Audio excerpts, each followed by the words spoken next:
Hi, students. Miss Harris here. Today I'm going to be giving you guys a little lecture on Middle Ages in Africa. Now, this is a 2-day assignment, so split it up as you wish. I'm going to make one video. I'm going to post it, one time. But this is your assignment for today and tomorrow. You can get it all done today and have tomorrow off, or you can split it up and do half today and half tomorrow. It's up to you. So you're going to have, this is the Google Doc, Africa in the Middle Ages, and there are 11 questions, which aren't so bad. Number one, who are the Berbers? You're going to learn that from the John Green video. How did writing affect African history? Who was Mansa Musa? How was education in African history? Number 5, describe Ghana. Make sure that you're actually describing and you're not just like, it was a place. Like, write details. Like, write a good description. Describe Mali. Number 7, who were the people of Songhai? 8, what was different about Axum and the other cultures we have talked about? Number 9, what were the major trade items from the Great Zimbabwe? 10, what do most African cultures have in common? And 11, where did slavery come from? Okay, those are the questions. This is your assignment for 2 days. I'm going to go over this PowerPoint with you, and I hope you guys watch this. I hope I'm not wasting my time. Okay, so the first slide, it shows a map with the geography and the climate zones in Africa. We kind of already looked at this map whenever on our Geography of Africa lesson yesterday, but I didn't include this, but isn't it so cool how huge Africa is that the United States can fit inside of it totally? I mean, we're forgetting Alaska and Hawaii, but I'm sure that we could fit them in there too. So Africa is a vast place. Like, there's all kinds of different landforms and all kinds of, the geography is just so crazy. So, I mean, it's like you have the rainforest down here in your Congo Basin area. You have your savanna. You have your savanna all around here, this orange color. All right. And that's where you're going to see, like, where your animals, like your giraffes and your elephants and lions, that's where they're going to live. There's desert too. Not only is the Sahara the largest desert in the whole entire world, and it is huge, mind you, like down here at the bottom, there's the Kalahari Desert as well. You also have a Mediterranean region, which is up here. You have the Atlas Mountains. So, what I want you guys to understand from this is that Africa has lots of different physical features, and I want you to be thinking of how this could affect the civilizations that lived there. That's my goal. Okay, so Africa in ancient times. So Egypt, we all remember Egypt, right? They dominated most of African history. They controlled the Nile. It was a river civilization. It formed along the Nile. Without the Nile, it wouldn't have been there. Egypt had the most successful military, economy, and culture of Africa.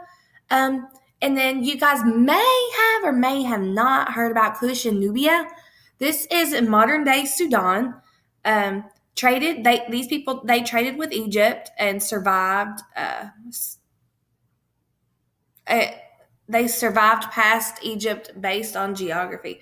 Oh, I get what that's supposed to say. So their civilization lasted longer than Egypt because of the geography. And they were known for their extensive trade. Like, they had a lot of trade power. All right. So, the Berbers. Even though that it says that from the John Green video here, it kind of gives you a little bit of a tidbit of information about who the Berbers were. These were nomadic traders in northern Africa. They carried ideas and goods from place to place. So they were nomadic. They were traders. They traded in northern Africa, meaning they probably traded along the Sahara Desert, okay, or the Sahara. And that is probably tough because not only is it really hot there during the day, it gets really cold at night, and there's no water. Carthage. We talked about Carthage. remember that it was on the northern coast of Africa. They had a very successful navy and trade network to Europe and the Middle East, but they were defeated by Rome. Remember, they started fighting the Punic Wars with Carthage. All right. So I'm not going to watch this video. This is going to tell you about Mansa Musa. I mean, it's really interesting. So make sure that you watch it. Here is another map of trade routes in northern Africa. So you can see in these go across the Sahara. So you can see down here in Western Africa, if you remember, this is kind of like a tropical savanna region right down here, and then up here is the Sahara. So down here is where you have all your resources and where like all the gold and the salt is coming from. And then they trade on these trade routes, and they would travel in caravans, and they would travel across the Sahara. And I'm sure that it was a tough trip. But down here is where all of the goods and the resources came from, like where your salt mines were and where your gold mines were, okay? These are things that contributed to the wealth of Africa.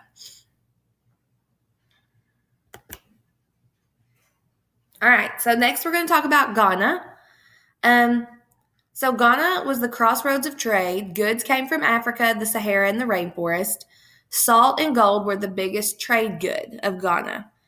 Their culture, they were controlled by a monarchy and council, meaning they had a king, like they had like a king or a queen, but they also had like a council of elders. The matrilineal lineage passed down by women, so like it depends. You didn't have like the men. That's not who ruled Ghana. It was the women. All right. So it was whoever, it was passed down on the mother's side. They adopted Islam under the Umayyad Caliphate. You guys should have already learned about that. The military of Ghana, they controlled the salt and the gold mines with a large military, about 200,000 men. They fought to establish their own caliphate. So let me put this back. I'm going to see if we can see where Ghana is. Yeah, Ghana is right here where this purple spot is. Mali is down here where this yellow is. And then you have the Songhai where this looks slanted. It's like diagonal. Okay, so all these came from West Africa, about the same area. Mali, where did they come from? Well, the discovery of gold mines beyond Ghana's control led to the birth of Mali. So there were these gold mines that were out of the jurisdiction or out of the city limits of Ghana. And these people, they were like, well, we're going to get in on our gold too. So that's how Mali was discovered. Sundiata Keita, this is the Lion Prince. He led the uprising, and he moved the capital to Timbuktu. We've heard about that, Timbuktu. Like, that's all the way out in Timbuktu. So Timbuktu is an actual place in Africa. So who is Mansa Musa? He was the most famous king of Mali. He ran a bureaucracy with one official over rivers, one over the rainforests, one official over trade, and one official over farming. Established in Timbuktu as center of education, trade, and culture in Africa. So I don't know if you remember Alexander the Great and how he created Alexandria. And he kind of made that, or he made Alexandria the center of of education, trade, and culture. Well, this is what Mansa Musa done in Timbuktu. He made a center of education, trade, and culture in Africa. He went on a famous pilgrimage called a Hajj. Remember that? We learned about that in Islam, to Mecca. They have to do that once a year, or once in a lifetime. So whenever he done that, he brought 24,000 pounds of gold. Can you imagine stacking all that gold on a caravan and saying, here, you got to take this all the way across this hot desert? So the rest of the world did not know Africa was such a major trading location, and this increased interest in trade with Africa. So whenever Mansa Musa went on this Hajj, on his pilgrimage to Mecca. That's what Muslims, must do once in a lifetime. He took all that gold with him, and the rest of the world, they didn't know. They didn't know that Africa had all this gold. But whenever he shows up in Mecca and he has all this gold, they're like, whoa, who's this? Where'd he come from? Where's this? So then everybody was like, we got to get to Africa. We got to go trade with them. We want what they've got. All right, next is the Songhay. So where did they come from? A general named Sunni Ali drove all the Berbers out of Timbuktu. Ali then placed military checkpoints and war canoes to control all rivers. All right. So these are the Niger and the Senegal rivers. He swept into the Sahara and took all gold and salt mines and built the largest empire in Western Africa. What happened to them? Eventually, they were conquered by the Muslim cultures in Morocco. That's like up in the northwest part of Africa where the Atlas Mountains are, like above the Sahara. So they were conquered with guns and cannons. All right. So, you have this really huge, nice, huge empire. All right. And everything's going good. And then like someone just comes in and takes all your stuff.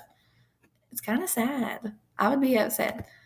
But I'm pretty sure that that the people of the Songhay, that they took things that belonged to other people too to get where they were.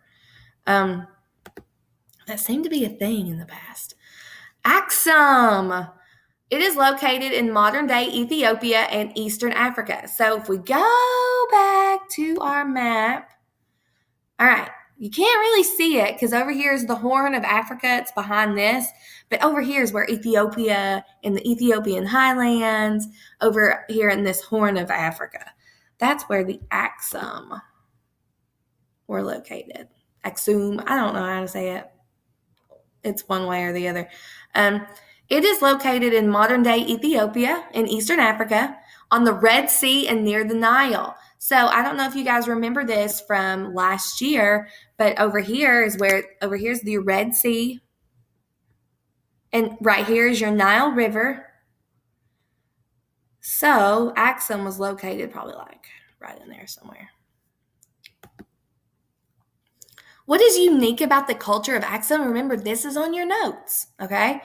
In 300 AD, it defeated the Kush Empire and they took over. King Azana converted to Christianity, establishing a Christian connection in Africa. Christianity and Islam shared the culture. All right, that is what is unique about this, is that, all Ghana, Mali, Songhay, all of these people, they had adopted Islam. All right, that was their religion. That's what they all practiced. That's what they believed. And then you come over onto the eastern side of Africa, and this is when you had Christianity is introduced to people, okay? And these people got along. Like some people were Christian, some people were Muslim, and they shared the culture. And that's what's interesting about Axum. Ooh, next, the Great Zimbabwe. All right. Where did it come from? Shora people created a trade empire in South Africa. All right. Now we're talking about South Africa. Like, let me go back to my map. Oh, it doesn't even show South Africa. Oh, this one does. All right. So down here is our South Africa area. Okay. Over here is Western. Over here is Eastern. Up here's the North. Down here's the South. Let me go back. Okay. Africa had known about the resources in South Africa, but most of the outside world did not. Okay. So people in Africa, they were like, we know that down south, like there are other resources that we have available. And, and the rest of the world doesn't know. Because if the rest of the world did know, what do you think would happen? I think that everybody would be rushing down there to take all the resources for themselves. So why do we remember it? Well, for Mutada and Matop, the most famous kings. This was founded in South Africa. It was a major trade port for gold, copper, and ivory.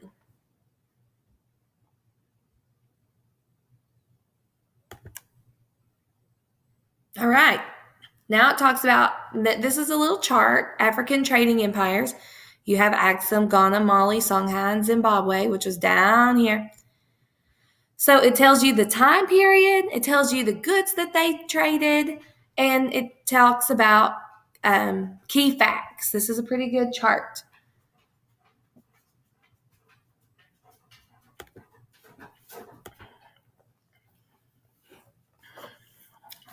You want to say hello? We're making a video. Hello. All right, get your Chromebook and go get set up for class. All right, so African cultures. So oral history. This is history that has just been passed down by telling. Okay, this hasn't been written down. It's just stories that people in Africa would tell each other. Primarily oral histories, very few written sources. Song and dance was a key part of many traditions. If you go and you take a look into all of these civilizations, you will see that there are probably many different songs and different types of song and dance that they used. And that was important to their culture. Their religion, the native animist religions, Islam and Christianity of these Western African cultures. Now, I know that whenever you think about ancient Egypt and you think about the Egyptians and mummies and stuff, that they worshipped gods, like they were polytheistic. They had different gods that they worshipped. But things change over time, and now we're in Middle Ages Africa, like from 600 AD to 1600 AD. This is whenever these civilizations were at their height, whenever they came to be something from nothing. And so things were different. So that's why the religion is different than what we remember from ancient Egypt. Women's rights. All right, you have Hatshepsut, the Queen Nzinga. This is an Angolan queen. This queen fought the Europeans. And you have the matrilineal society, okay? You have the people that were in power, like your monarchs. It was like not the throne, but it was passed down by your mother's side. I think that's cool. Independence fought against colonization from European powers, because you know that them Europeans were down in Africa trying to colonize, but the Africans, they were like, we're fighting you. We don't want that. In trade, there were a lot of wealthy trade networks in Africa. Salt and gold were abundant. Okay, salt and gold. This was an important commodity. This is what people wanted. Okay, it's not a commodity; it's a resource. It's a natural resource. People, like, they hadn't even had salt yet. They were like, oh, we need, like, but once they started, like, they could preserve meats with salt. They could do lots of different things, and it was pretty good it was good for their diet. All right, we are on the last slide of slavery. Where does slavery begin? Africa had slavery. And I know that there are a lot of like questions about slavery in America and all that. Well, this is kind of like where it all began. Okay.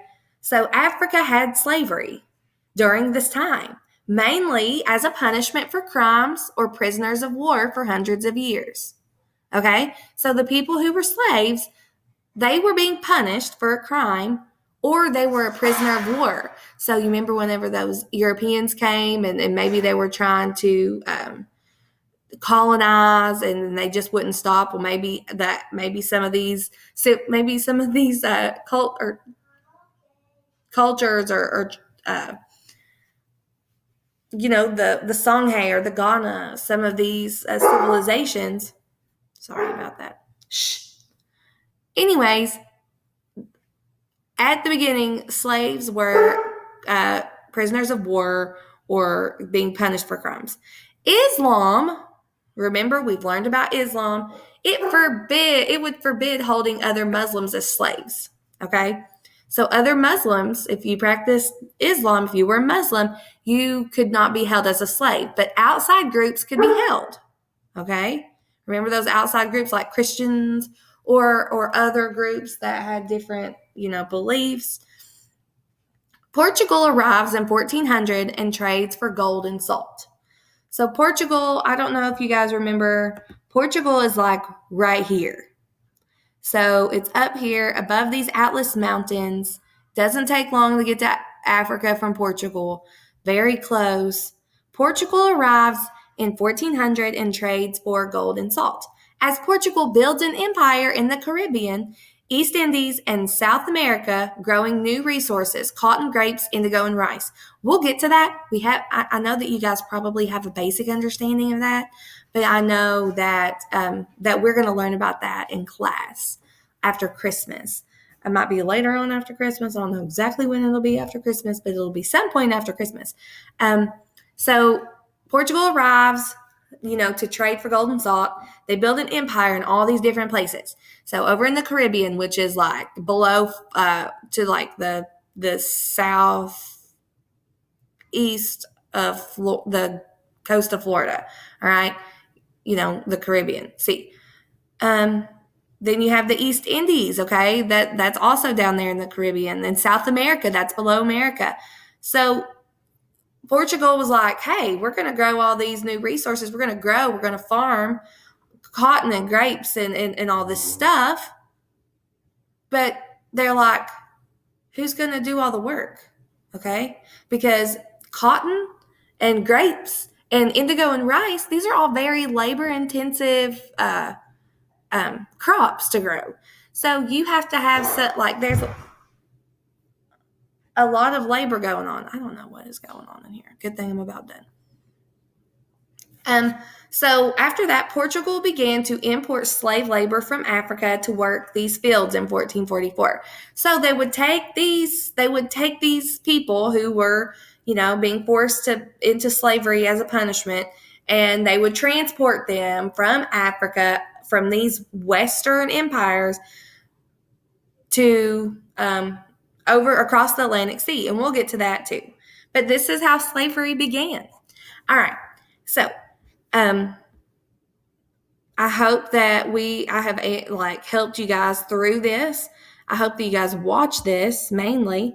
And this is your assignment for 2 days. So you can finish it today, or you can split it apart or finish it tomorrow. It's up to you. I hope that you have a wonderful day, and I miss each and every one of you. And I'm excited. Even though as excited as I am for Christmas, I'm more excited for school to come back because I miss you guys. I miss teaching you in my classroom. But other than that, have a wonderful day. Let me know if you have any questions. Make sure you email me. Bye.